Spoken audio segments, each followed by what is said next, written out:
Hey everyone, welcome back to another video, and this video I'm going to talk about how to fix a mouse lagging and freezing issue in Windows 11. So if you're facing any kind of mouse is lagging a little bit and it is freezing while you're moving from one place to another, then this is the video in which it's going to help you guys out.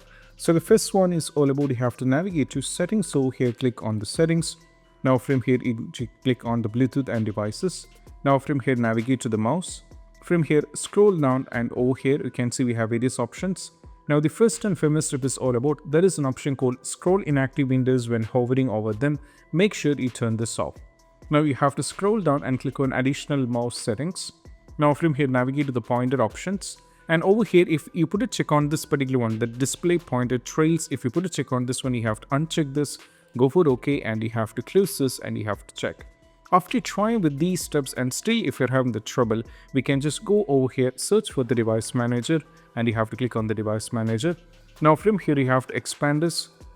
Now go over here, click on the mouse. Over here you'll be able to find the mice and other pointer device. You have to select your mouse, in which in my case it is HID complaint mouse. Right click on this one, go for update driver, search automatically for drivers, and you have to try this. If that's not working, you have to right click and go for update driver. Click on browse my computer for the drivers. Click on let me pick all the list of available computers on this one. And first you need to select the first one, not this one. You have to select the first one first, then go for the next. After this, still if you're having the trouble, repeat the process, and now you have to select this one and go for the next. Once done, you have to check, and still if you're having the trouble, you can just click over here and go for disable the device.